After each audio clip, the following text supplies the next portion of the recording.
Show me.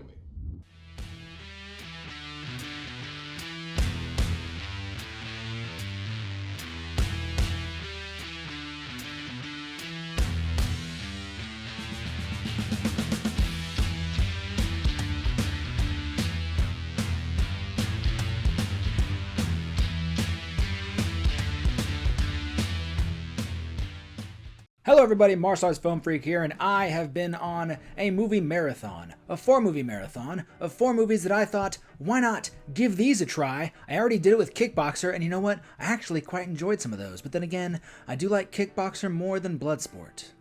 Yes, that is right, I have marathoned all 4 Bloodsport films, and I've gotta say, that was quite harrowing. I did this so that you never have to ever in your life experiment and to think, whoa, what are the straight-to-home video Bloodsport movies like? Well, guess what? They're all bad, and they all get worse as they go along, so let's go ahead and rank them. Let's go ahead and talk about all 4 films of Bloodsport. Number 4, Bloodsport, The Dark Kum. Loses his chance to save another cop's life. Now, obsessed with revenge, he is driven over the line. The hell have you done? To a prison where insanity reigns. There are no rules! And his enemies lie in wait.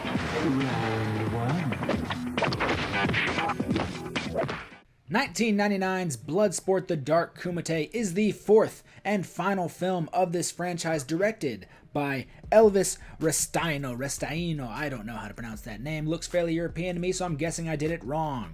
The film stars, of course, Daniel Bernhardt, who took over the franchise for all of the home video films of this series post Van Damme. This time, he is playing an undercover disgraced police officer named John Keller. He gets himself thrown in a maximum security prison so he can chase down his one white whale, a criminal named Shrek. This was by far the most difficult of these films to watch. I don't understand. They had a decent idea. There's a kumite within the prison. Guess what? We've seen that. It's called the Undisputed films, and they're pretty solid. All you kind of got to do is that. And for some reason they don't. They kind of go a little bit psychological, but it doesn't work. All the action looks terrible. All the acting, look, I'm used to the acting being bad in these straight-to-video sequels, so I'm not even ragging too much on the acting, but trust me, oh lordy, it's bad. Not even Daniel Bernhardt. I kind of like the guy. I get excited when I see him in new movies. I watched Nobody just because of Daniel Bernhardt. I got excited when he was going to fight Chris Hemsworth in Extraction 2. I loved him in Skylines. I like Daniel Bernhardt a lot. But no, every second of this was terrible. Every second of this was just made you want to gouge your eyes out and clog your ears. It was awful. There was one scene of action where him and this other guy are sparring, and for a second I did think, hey, that's pretty good. This is the one movie in this franchise that I can definitely tell you that I don't wish upon anybody. Nobody should watch this movie. Number 3, Bloodsport 3. Have you ever heard about a championship called a kumite? It's like the Super Bowl of martial arts. The winner is the ultimate warrior. I am that champion. Oh, cool. Tell me about it. You won the last kumite in Bangkok. I'm sponsoring a new kumite. I'm inviting the finest, most lethal fighters from around the world. You, sir, are the very best. I'll go to any length. 1996's Bloodsport 3 was directed by Alan Merez. Don't know how to pronounce that either. And stars, of course, again, Daniel Bernhardt. This time, though, he is not playing John Keller. He is playing Alex Cardo, who is his recurring character from the previous film. This movie also, for some reason, stars John Rhys Davies. From this point, we also get James Hong and Pat Morita, if only for a little while. This is honestly the one that I was the most excited to watch. I thought, this has to be good, because I've seen the other fighters who are in this kumite. It includes J.J. Perry, who, yes, I will watch anything J.J. Perry does, and then Chad Stahelski, of course, the now director of the John Wick franchise, formerly Keanu Reeves' stuntman, Keanu Reeves' stunt double. I love both of those people, so they're going to be in a kumite with Daniel Bernhardt? Yes, please. I do enjoy in my nerd action brain seeing, like, you know, their relationships coming so far. Because if you look at the first John Wick film, I believe it was action choreographed and everything by J.J. Perry. Of course, you have Chad Stahelski directing and him being very involved with choreography and everything. But then also Daniel Bernhardt is in the first John Wick. I just love seeing their relationship and their careers coming together so far into their lives. I love it. This one, Alex Cardo is not a undercover cop. No, this time he's a martial artist, and this film is about him telling his son this story of this kumite he had to participate in to explain to his son, who does martial arts as well, the importance of martial arts on the human spirit and fighting adversity and all this stuff and overcoming challenges. And it's, oh god, the first about 30 minutes of this movie just nearly put me to sleep. The one aspect of this I did enjoy was the training, and that is because it reminded me of Kickboxer. I really enjoy the training sequences in that first Kickboxer movie. I think they're very well done. I think they're very well shot. I think it's got a beautiful backdrop of those Thai ruins. And just in terms of it being in the jungle and it being outdoors, it made me think of Kickboxer, which really just actually makes me sad, because it just made me think, I'm watching Bloodsport 3 when I could just be watching Kickboxer. But then we get to the Kumite. Can I enjoy it? Do I like it? We have Chad Stahelski, we have J.J. Perry, we have other people who I'm sure are also great, but have not carved out the same career as those two, so I don't really know who they are. How is it? How are those fights? They're fine. They're not great.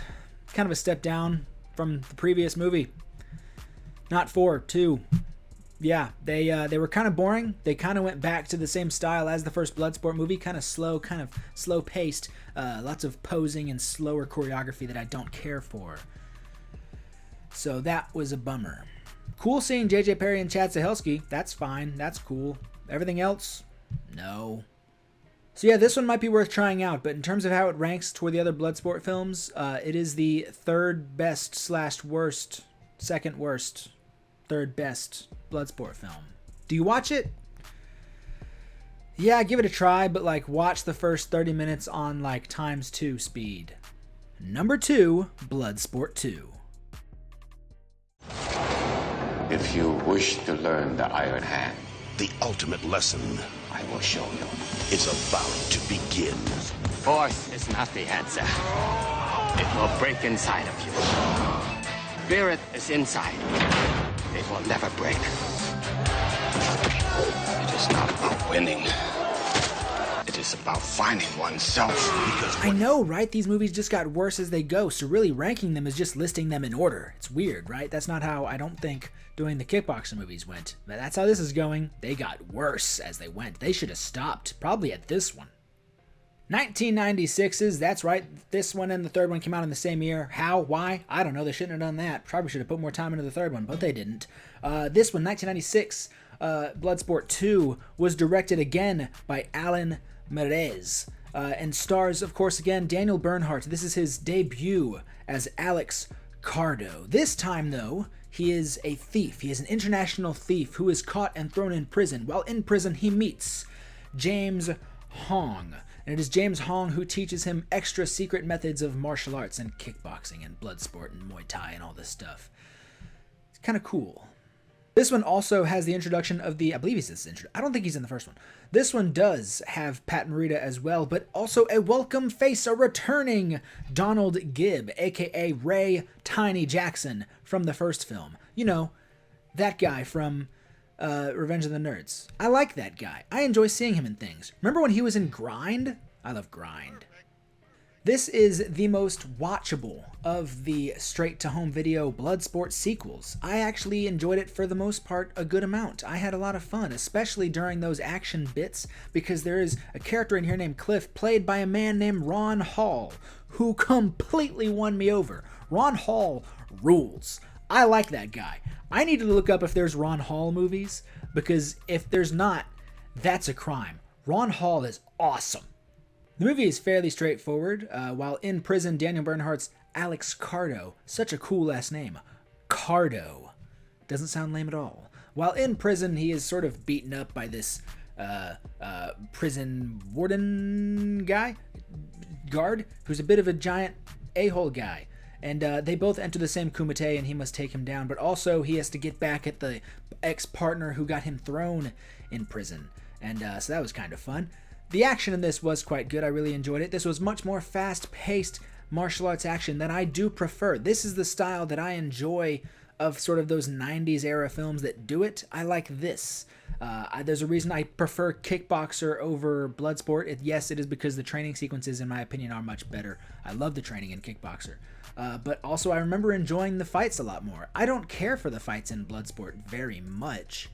I'm not a big fan of the slow posing and the methodical choreography that's like 2-3 hits long before they have to take another pause. Not big on my opinion.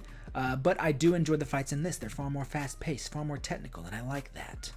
I enjoy everybody getting different styles. I guess they also did that in Bloodsport, but I think it plays a lot better here in this one. I especially enjoy, I think we had a capoeira guy. I enjoy that we had a Silat guy. They don't say he's a Silat guy, but just looking at him, I'm like, that's a Silat guy. You don't really see that much in the 90s, and I'm happy to see it here. I like seeing a Silat fighter just out of nowhere. He didn't really do much, but I liked seeing him. This one also probably had the most endearing characters, the most fun with its characters and their interactions and their relationships. I enjoyed this one quite a bit. I had a lot of fun with this. Daniel Bernhardt, not a great actor in this one. However, it is obvious that he has a lot of charisma. There is a reason he kept coming back for the subsequent films, probably because, they didn't have to pay him very much at all. But also, he is quite charismatic. I like Daniel Bernhardt a lot. Have you seen Skylines? He has a great fight in Skylines. He also fought Neo at the beginning of Matrix Reloaded. So yeah, I think you should probably check out Bloodsport 2. It's worth it. It's pretty fun. I liked it. I like the fights in this. If anything, just look up the fights if you can find them all. Ron Hall takeaway. Big from this. My big takeaway is that Ron Hall is awesome. Go watch Bloodsport 2 and enjoy you some Ron Hall fights, because the fights that he has, yeah. I like that guy. Number 1, Bloodsport. Where every fighting style, every worthy opponent, every deadly technique clash in savage combat. Time to separate the men from the boys. And only one will triumph. Yep, number 1 is simply just the first Bloodsport. 1988's Bloodsport, of course, directed by Newt Arnold. I say, of course, I didn't know that. Stars, of course, Jean-Claude Van Damme as Frank Dukes. Opinions on him may vary. Donald Gibb as Jackson. You've got Forrest Whitaker as one of the army officers tracking him down, because I think he maybe went AWOL, and then, of course, Roy Chow as Tanaka. That guy's just always fun to see. While I don't love this movie, while I had more fun watching the fights in Bloodsport 2, you really can't deny just the 80s cheese and fun that this movie is. You can't deny the charisma and likability of Jean-Claude Van Damme in this movie. His relationship with Jackson is a lot of fun. This movie is, it's a blast. It's a good time, even though I prefer Kickboxer. I know that's probably controversial, but I'm not going to tell you that this movie is not a good time. One thing I haven't really brought up about the next 3 movies in the franchise that I should bring up here is the villain, Bolo, of course, as Chong Li. Bolo is just an incredible villain. He's great. He's amazing in Double Impact. He's amazing in Enter the Dragon, but he's probably at his best in Bloodsport as a villain, of course. He's good. He's very fun. He's very charismatic, and he's a lot of fun to watch. I bring that up because the villains in 2, 3, and the Dark Kumite are all terrible. They're bad. They're just boring. Every fight in 2 that is good is leading up to the final fight, which is bad. Not gonna lie, I don't have a lot to say about Bloodsport. Again, I'm not the biggest fan of Bloodsport. However, I am a big fan of Kickboxer. I'm gonna keep bringing that up. Really, this video is just about how I prefer Kickboxer over Bloodsport. But again, Bloodsport, undeniably a good time. Jean-Claude Van Damme is charismatic as hell. The action, look, I don't care for the action stylings. I don't care for the choreography. I don't care for the posing, the pausing, and the whatever else they're doing, the methodical everything. Not a big fan. I can't deny that the final fight's pretty fun with the blinding and him go, ah! It's a lot of fun. Chong Li is awesome. You got a bunch of people doing different styles, even though they don't look amazing. It's a fun movie. Van Damme is a freaking blast to watch, even in a movie that I don't care for. Doing all them slow-mo, doing the great kicks, the great flexibility. The man is great. I can't deny it.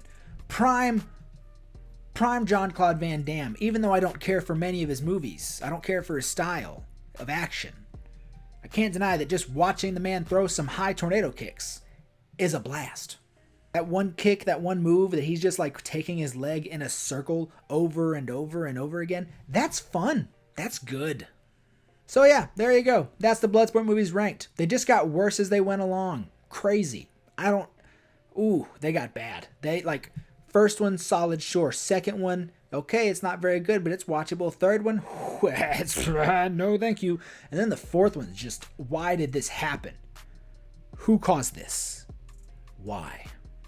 But tell me what you think in the comment section down below. Rank the Bloodsport movies yourself. What do you think of all the franchise? Have you seen them? If you haven't, then you're welcome. I did it for you and told you that you really only need to watch the second one after the first one. Of the sequels, just watch number 2. There you go. There you have it. That's the word. But tell me all your thoughts down there in the comment section down below. Don't forget to like, share, and subscribe. Head over to Facebook, where there's the Martial Arts Film Freak Facebook page. Instagram, Martial Arts Film Freak. Tristan_Glover on the Twitter. And Martial Arts Film Freak on TikTok, where I do fun things like what do I call it? Kicking and streaming. Yes, I know I post it also on here on YouTube, but that's like a 45-second shorter version because YouTube only allows 1-minute shorts. So those things usually go about a minute 30, minute 45. So you get a longer version over on TikTok. Do all those things. Head over to those things. Thank you so much for watching and have a good day.